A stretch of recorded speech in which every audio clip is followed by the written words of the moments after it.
Welcome to the Expert Network Team podcast, where our goal is to inform and educate our listeners on matters related to finance, legal, insurance, accounting, and other interests that are of personal and business nature. We hope you will find our content useful as well as entertaining. The Expert Network Team consists of Karl Frank of A&I Financial, Mike Miller of Miller and Associates CPAs, Jeff Cromendike of Security First Insurance Agency, and I'm Nathan Merrill. I'm an attorney at Goodspeed Merrill. Together, our independent team combines our expertise to provide you insights and solutions, some straightforward, some profound, for real-life opportunities we see on a daily basis. We hope you enjoy the information contained in today's podcast and find it useful. If you'd like to learn more or desire to meet with any of the Expert Network team members in person, you can contact us at info@expertnetworkteam.com. That's info@expertnetworkteam.com. And we encourage you to take advantage of a free consultation with any of our team members. Just mention this podcast when you schedule your appointment. Now on to today's podcast. Welcome to today's podcast. I'm Karl Frank with A&I Financial Services, and with me today we've got a full house. I've got Nathan Merrill with Goodspeed Merrill. How are you, Nate? I'm doing well. And Jeff Cromendike, our insurance expert from One Digital. How are you? Excellent, Karl. Thanks for having us again. You're going to be an expert on today's show because you just went through a transition. And today's topic, our guest of honor, Lauren Fogelman. How are you doing, Lauren? I'm doing fantastic. I can't wait to dig into the conversation. Well, we can't wait to ask you a bunch of questions and learn more about your firm and your services. So, let's just lay it out. You help especially certified financial accountants, but accountants with their planning. And so maybe we can just begin at the beginning. Can you just talk about your background and how you decided to get into this business of empowering accountants? Oh, not just about empowering them. Let's get really specific. I help them to be able to grow their bank account and get back their personal time. So that is exactly what I do for accounting professionals. But a little bit about how I got there is that my education gave me all the tools, the theories, the know-how to do what I do really, really well. And what I realized is that it also prepared me to be an employee, a W-2 working for somebody else, instead of a business owner or an employer. As I was going down the entrepreneurial route, there were three things that I had to figure out in order to have a business that I run instead of a business that runs me. And I've already had that once, so I didn't want it this time around. So basically, the very first thing is how to communicate value when I'm actually more of an introvert than an extrovert. And getting up in front of a group of people was something that really created a lot of anxiety before I even had my chance to speak or present. So how to have those right words to communicate value. And then the second thing was how to enroll clients when I didn't understand the sales part and I didn't want to be salesy. And I realized in business school, they don't even teach sales. They have an entire marketing department and skip over the whole sales part. So I had to be able to figure out how to enroll clients with what I call a value conversation instead of trying to pitch them. And then number three is how to price my services when I didn't want to trade dollars for hours or connect my fees to my time. So those are the three things that I find accounting professionals need as well, is how to communicate value, the way to enroll clients when they don't like the sales part, and how to price their services so they don't max out their revenues when they max out their time. I can sense right away that there's a definite crossover in what you're talking about in other professional services. Not that we will derail this right out of the gates to talk about something other than accountants, but I can personally relate to some of the things you're talking about because it absolutely relates to attorneys and billing by the hour like we do. But then some of those things, outside of the hourly component, I imagine that a lot of our clients have struggled with the first thing is communicating value. How do you express to your potential client, your target audience, what it is you actually bring to the occasion, and then how you're actually going to produce that work is something everybody struggles with. So I see your thoughts here as universal, probably more than you're target audience typically is. So I'm glad we're having this conversation. Absolutely, Carl. And I have worked with attorneys. A lot of my bookkeepers actually specialize in law firms as well that I work with. And just by the way, the billable hour was created by an attorney about 100 years ago to justify his high rates to his clients. There you go. So there you go. Genius. It was made up. It was made up out of thin air, and now it's something done globally and taken as just the status quo for doing business. And it's probably not the best way. Well, Lauren, what are some of the steps? What can you do to help your CPAs? Help us. Yeah. Help us billing professionals. And also, I do want to say that yes, this does apply to most service-based entrepreneurs. However, my focus is really on the accounting professionals. And what I've done is really, after working with tons of them, I've come up with what I call the Raise Your Rates formula, and it has 5 steps. And even if you follow the essence of them, you'll start to see a difference in the quality of clients that you work with, as well as increased revenues and getting back your personal time. So the first step is really understanding quality clients, because in the beginning, you probably take everybody who's willing to pay your fees and happy to accept them, even the headache clients. But what you want to realize over time is that not all clients are created equal, and there's going to be a range of low value to high value clients. And we want to really understand what is it that makes up a high value client, because we want to bring more of those into your firm in order for you to have a dream firm, instead of getting a communication from somebody and it just throws off the rest of your day. So we want more quality clients. Number 2 is communicating your value, which, as you said, is sometimes the hardest thing. What are the words? Well, a lot of times what happens is professionals are putting out there what they think is important, because they value their time, their costs, and their efforts, their services, doing those tasks. But your high value clients don't really care about that. So you want to understand what it is of value to your clients to be able to really attract them to you and wanting to know more. And that is something where you have to get out of looking at value from your point of view and looking at it from your client's point of view. Step number 3 is packaging your services, and it works for attorneys also. You don't have to do 6-minute increments in your billing. So what you want to look at is thinking about what it is that your clients want to achieve because they're working with your firm, and coming up with packages that bundle things together, because that's the way to increase the value of a client. And it's also a way to increase your profit margin, because now we're focusing on outputs instead of inputs.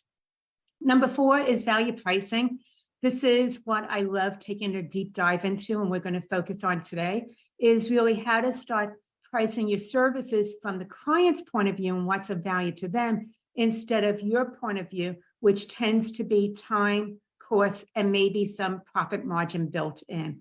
By shifting to value pricing, you're actually able to earn 2 to 3 times more without doing any additional work, because you're looking at it from the client's point of view. And then number 5 is what I call consultation mastery. This is how to enroll clients without pitching them, without selling them or pressuring them, but it's actually by asking great questions. And by asking certain questions, they see how they ought to be working with you and how you can help them. And at the end of the conversation, they naturally ask, how does this work? So those are the 5 steps of the Raise Your Rates formula: is quality clients, communicate your value, package your service, value pricing, and consultation mastery.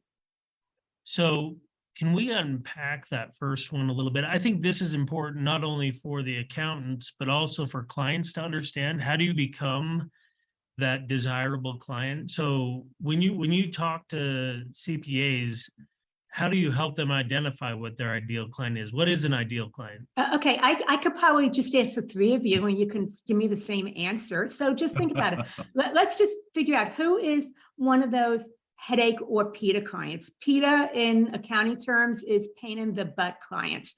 So I'm being nice here. So who is one of those headache or PITA clients? What makes up someone that you just wish would go away or you could fire? Oh my gosh, right? The one who's never satisfied and complains a lot and makes your staff unhappy. And maybe they treat you well, but they treat your staff with Oh, disrespect. that'd be the worst. The Right? worst. Right, You don't want that because person around. your Right. employees need to be valued. They're so important. Or some of the other things with low value clients is they are late for everything. They are late responding to your communications if they respond at all. They're definitely late paying your invoices, and they don't always show up on time for meetings, or sometimes they don't show up at all and they forgot to tell you. So those are some of the things I see with the low value clients. And then, okay, let me ask you now, high value clients, those dream clients, if you can like clone this one person and have your book filled with that particular client, what would some of those qualities be? Yeah, I think of a client that gets the big picture. They're not living in the weeds. They're not asking us to, go into an immense amount of detail, which costs us all a lot of time and certainly energy. Not that details aren't important, but it's really good to have a client that understands the big level picture. Then what I'm hearing from you, Jeff, is that you appreciate someone who really respects the expertise that you bring to the table and views you as a consultant. Right. Yeah, absolutely. Anything else that you see about those high value clients? Well, I mean, they're not broke. So That's for sure. They're profitable. Okay. Well, and they have fact patterns that we can really work with, because it's I do a lot of tax efficiency planning. It's hard to do tax efficiency planning where someone isn't, like you say, making money. I love to help everybody. I'm kind of a server at heart, but there are some people who just simply don't have the fact pattern. So you need someone who's got that kind of need or demand for what you can really bring to the table.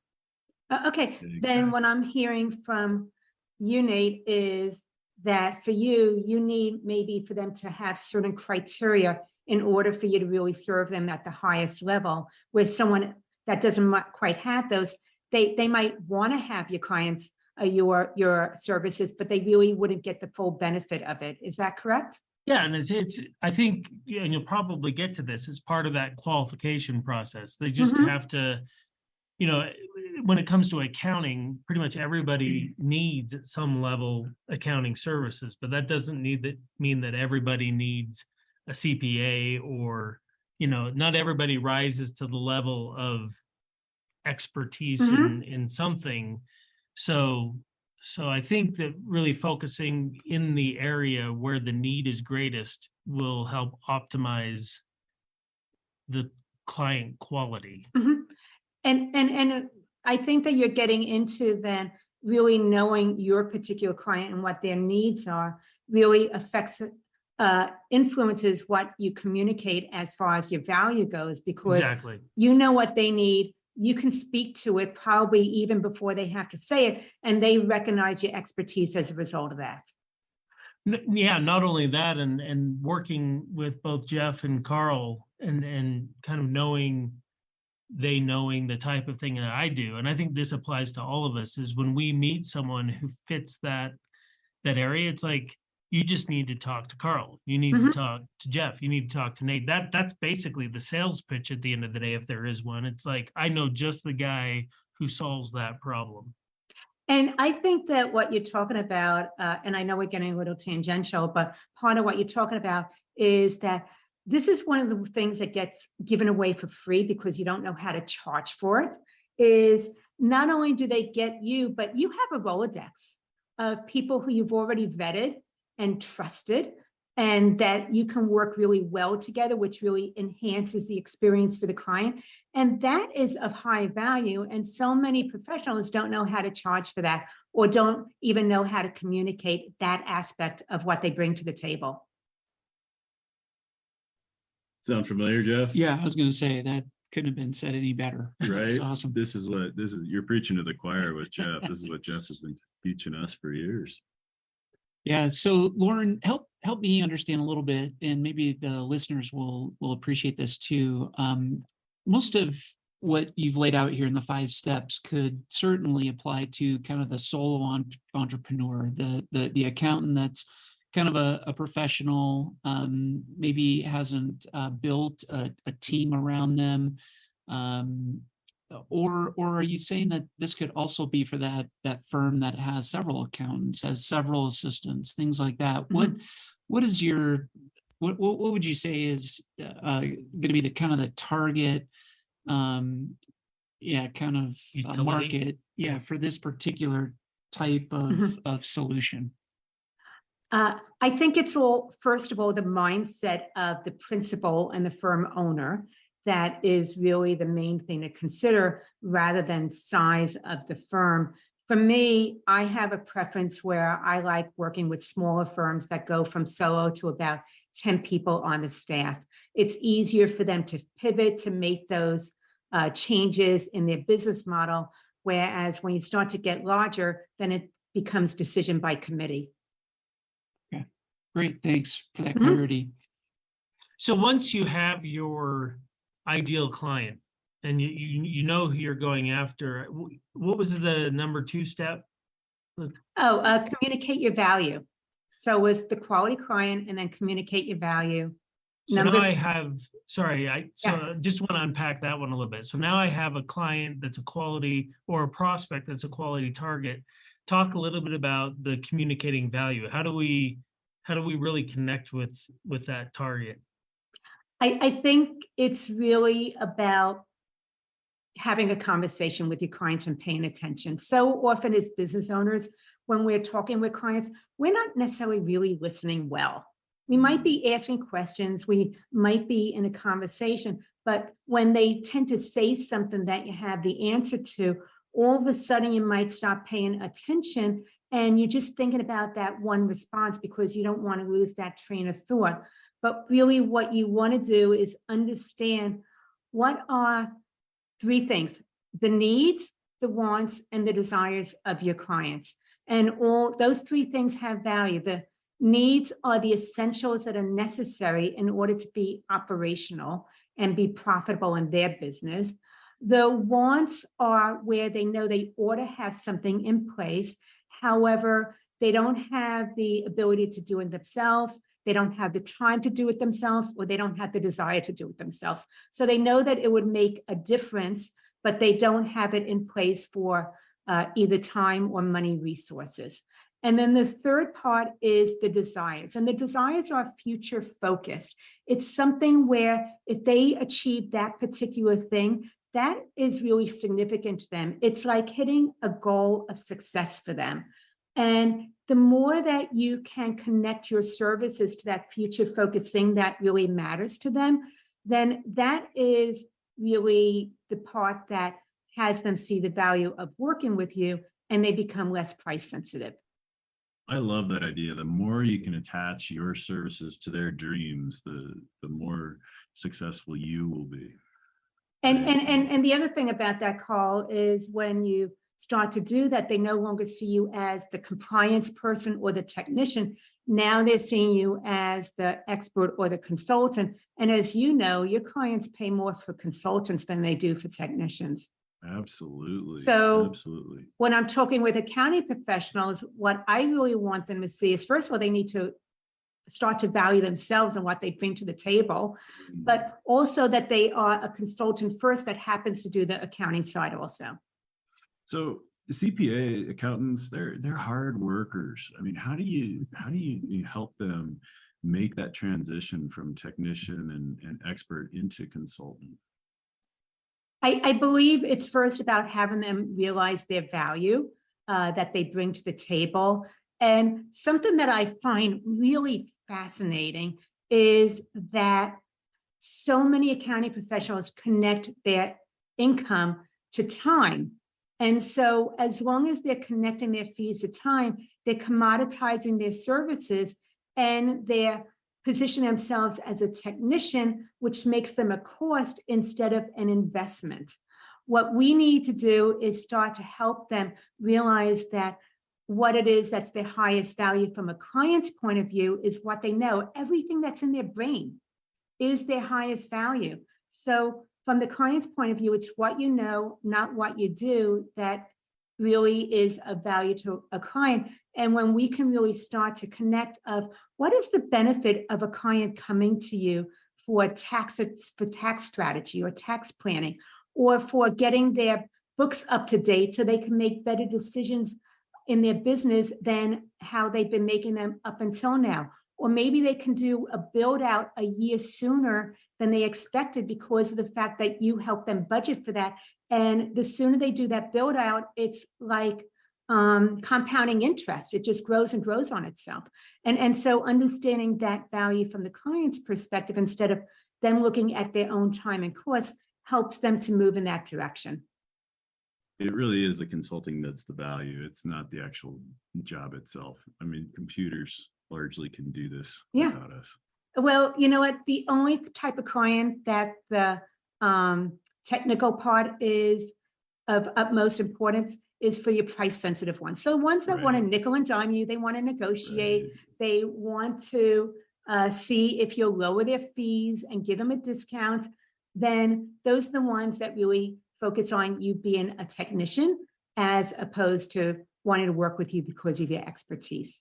A lower value client. Well, often there's going to be a resistance, right? There's going to be internal resistance to raising prices. I mean, how do you help a CPA or an accountant overcome Yeah, let's that? talk about the raising prices thing. I like Right?